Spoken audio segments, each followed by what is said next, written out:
Who's first?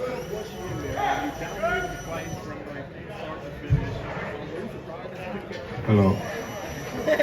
Sorry. No, I wasn't surprised. The whole camp, we knew that she's a tough Mexican fighter who's going to come forward and throw a lot of punches. And we knew that, and we were prepared for that. And nothing surprised me. I just went out and did my job.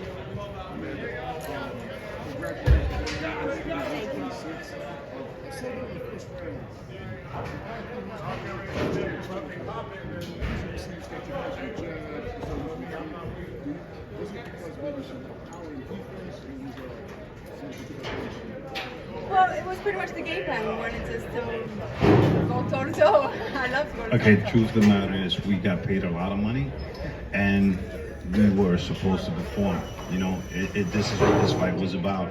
We fancied the fight, Puerto Rico versus Mexico. Those are wars. And sometimes when you're in the gym, you're training for something, and then when you come here, some people deviate, but we came here to war. So, you know, we wanted to go to war the whole entire 10 rounds. You know, we didn't want to, you know, coast and adjust. We know what she was coming to do, and that was the game plan. The game plan was to earn the money that we got paid.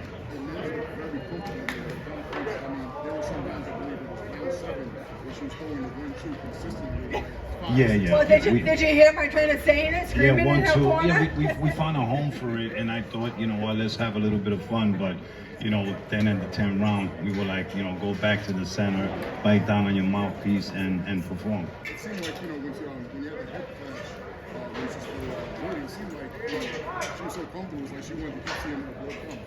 Yeah, no, I mean, Erica always leads with her head, so, you know, I had one, you know, I mean, actually I won the referee, but I told him, you know, look for that, because she's always does that in all her fights, she leads with her head, but this time I think it kind of like backfired on her, and she was the recipient of the first cut in the fight, you know, but like I said, all in all, you know, it was for Puerto Rico to do something that Puerto Ricans never had, undisputed champion, and in the gym, we went through this every day. We were like, listen, we're going to go in there and we're going to be in shape to fight for the entire 20 minutes. And that's what I believe happened tonight. Thank you. Up there. Hola, felicidades. Hablamos de legado ayer, hablamos de legado hoy.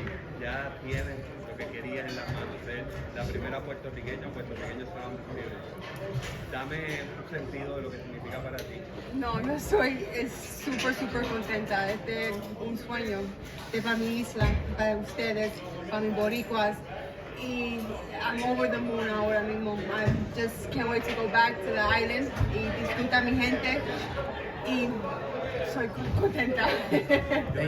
Thank you. Sí, no, estamos contentos porque, como habíamos hablado anterior, esto era para darle a Puerto Rico lo que nunca han tenido, y gracias a Dios la meta se dio, cumplimos con eso. Ya Puerto Rico ha tenido de todo, entonces eso, ahora lo que hacemos es pelear para los fanáticos. De ahora para adelante ya lo que queríamos hacer lo cumplimos, ahora es lo que ustedes digan, lo que los fanáticos pidan. Si ustedes quieren la pelea, revancha con Katie Taylor, después con quien sea, de ahora para adelante es para ustedes. Michael. Ay, no sabe, pero I can't wait to go see. I hope so. That'd be nice.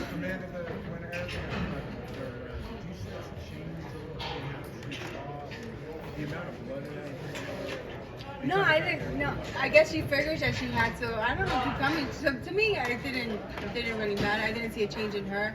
I mean, yeah, it wasn't nothing. But let me tell you something, Michael.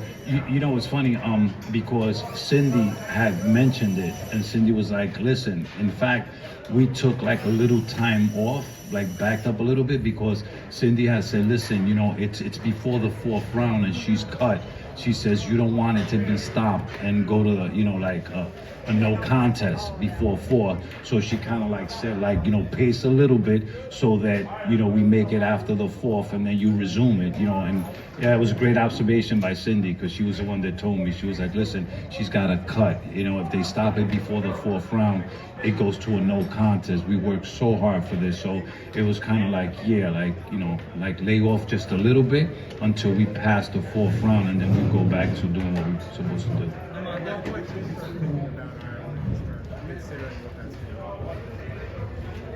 What, right now? Are we at Ireland? Yeah, like at what point you start? I'm enjoying this victory right now. Leave me alone for a day or 2, and then we can talk about that. We knew we were going to Ireland. It was the plan. Katie Taylor was super respectful and honorable, and she fought us here in New York. We're Puerto Rican, but this is basically our home. And we promised, and one of the things that I had said was that the only way I take the Katie Taylor fight if it's in Ireland. She deserves it. She's an advocate for female boxing, and like I said, to us as a business, it's never personal. So we have nothing but love and respect for her, and it doesn't matter where you put Amanda Serrano and Katie Taylor, they're gonna give it their all. Wherever you put them, it doesn't matter. She beats Katie Taylor in the rematch. What's different from Serrano? 7-7. Whatever the fans want. I mean, we've accomplished everything that we had set out to do as a team, and now it's just to honor our fans and give them what they want. So if they want us to fight Butterbean, then we're gonna call them up and fight them. It's a great fight. I mean, you can say whatever you want to say. It doesn't sound good when we say it ourselves, but I like to believe that Amanda's one of the 3 top women in the world. So yeah, I'll take that, but never say that we're the best, because there's other great women out there. We're one of.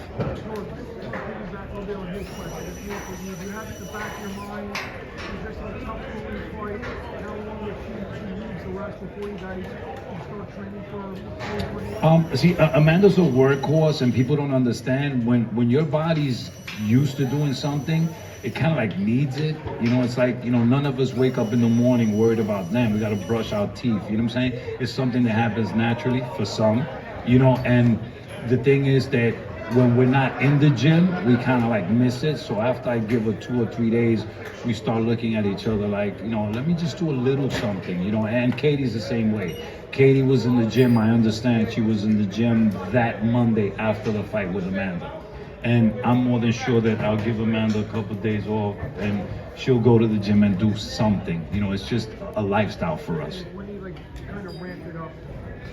Well, we won't start training hard. I like to say maybe like the second week of March. She's in great shape. She just went hard 10 rounds, so we're not going to lose that in the next 2 or 3 weeks. So by the second week of March, we'll start, a Katie Taylor fight camp. Amanda, you just speak on the wave of emotion that came over you when you heard for the first time that you're undisputed, and just talk about just being here in front of basically a whole crowd for the second time now, and just how they responded and reacted to just your performance overall. Yeah, wasn't the crowd amazing? It was super cool. That's why I love the Hulu Theater, I mean, back at the Big Garden with the Katie Taylor fight, the fans were amazing. But here, it's so small, intimate. So I felt like I was celebrating with them.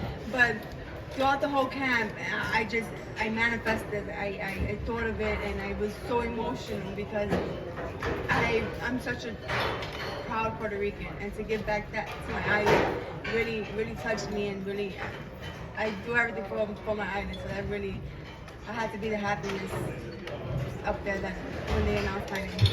Not trying to shut you out the door or anything like that, but you've accomplished literally everything compared to men as well. Fucking terrific. So we should quit? Not saying that. But what I'm saying is that, to beat Katie Taylor, it's kind of like, there's not really a lot left for you to do, pretty much. Like, you've done everything. Would you kind of look at that moment and say, all right, I'm just going to retire on top and just leave the sport? That's a hard question, man, because when you think about it, Katie could have done that herself. Katie could have sat on the win and said, hey, listen, I just beat Amanda Serrano. Let me just leave on top. But, fighting, like I said, is internal and is a lifestyle. And you know, it's hard to tell a fighter, like, to hang it up, you know what I'm saying? I mean, I still bump into former world champions that are way past their prime, and the first thing that comes out of their mouth is, I could still do this, I think I could beat that guy, I could beat the other guy. You know, it's something that's internal. You know, sometimes we as trainers and managers, we have to, you know, pull the plug for them, because fighters don't quit, man.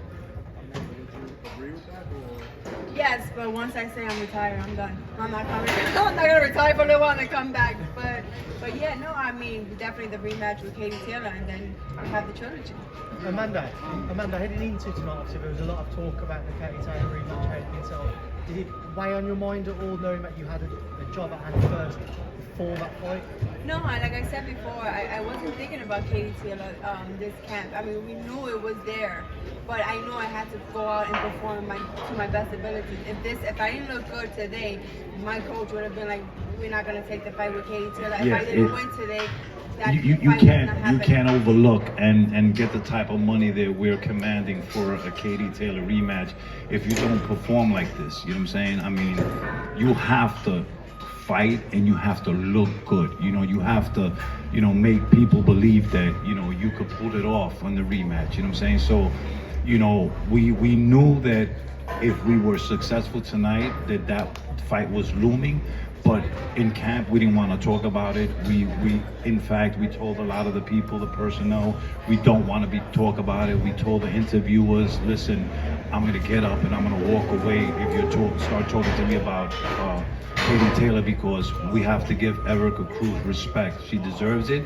And obviously, had we not given her the respect that she deserved tonight, we would have been on the end of a different storyline. Last question. Amanda, to have a fight like that tonight, to become undisputed champion after such an all-out war from the fans' perspective, or you enjoyed it, but also maybe not as much as us, is that the perfect way for you to be crowned the undisputed queen? Definitely, I wouldn't ask for it in any other way. A Mexican champion beating the champion and taking her belt home with me to become undisputed. It was a beautiful story. Of course, we was expecting a nice war. I wasn't expecting to get my J so bloody, but I mean, it'll wipe off. It's okay.